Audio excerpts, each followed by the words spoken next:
यूरोपीय देशों ने क्यों रोका कच्चा माल? अमेरिका और यूरोपीय देशों ने टीका बनाने के लिए जरूरी कच्चे माल के निर्यात पर रोक लगा दी है।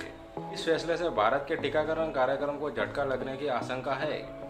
कोविशील्ड बनाने वाली सीरम इंस्टीट्यूट ऑफ इंडिया के मुख्य कार्यकारी अधिकारी आधार पूनावाला ने कहा है कि जिन चीज़ों का निर्यात रोका गया है उनका उत्पादन भारत में शुरू करने में 6 महीने लग सकते हैं।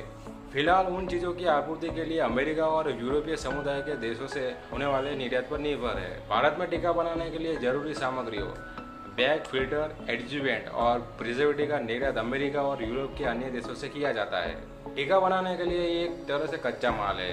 इन्हीं चीज़ों के निर्यात पर यूरोपीय देशों ने प्रतिबंध लगा दिया है। एनालिस्ट के मुताबिक इन सब में सबसे ज़्यादा जरूरी है एडजुवेंट। बैग और फिल्टर का उत्पादन कुछ समय में भारत में भी शुरू किया जा सकता है या इन्हें किसी दूसरे निर्माता से लिया जा सकता है, लेकिन एडजुवेंट के साथ ऐसा नहीं किया जा सकता। दरअसल परीक्षण के वक्त जो एडजुवेंट इस्तेमाल किया गया था उसका टीका बनाने की पूरी प्रक्रिया के दौरान एक्स्ट्रा रहना जरूरी है। अगर एडजुवेंट बदल जाता है तो टीके के लिए परीक्षण नए सिरे से करने होंगे और फिर से मजूरी लेनी होगी। एडजुवेंट एक रसायन होता है जो शरीर की रोग प्रतिरोधक क्षमता की प्रतिक्रिया को बढ़ाता है। इसका इस्तेमाल आमतौर पर टीके के प्रभाव को बढ़ाने के लिए होता है। ये रोग प्रतिरोधक प्रणाली को एंटीबॉडी बनाने में मदद करता है जो एंटीजन से लड़ता है। अमेरिका और यूरोप ने ये बैन क्यों लगाया? इसके दो कारण हैं। पहला, कोरोना की दूसरी लहर में हर दिन रिकॉर्ड नए मामले सामने आ रहे हैं। इसी वजह से इन देशों की टीके की मांग बढ़ी है। दूसरे, हर देश जल्द से जल्द अपनी ज़्यादा से ज़्यादा आबादी को टीके देना चाहता है। यही वजह है कि अमेरिका और यूरोप ने वैक्सीन के कच्चे माल के निर्यात पर रोक लगा दी है ताकि पहले उनके देश में ज़्यादा से ज़्यादा टीकाकरण हो सके। अमेरिका ने इसके लिए डिफेंस प्रोडक्शन कानून भी लागू कर दिया है।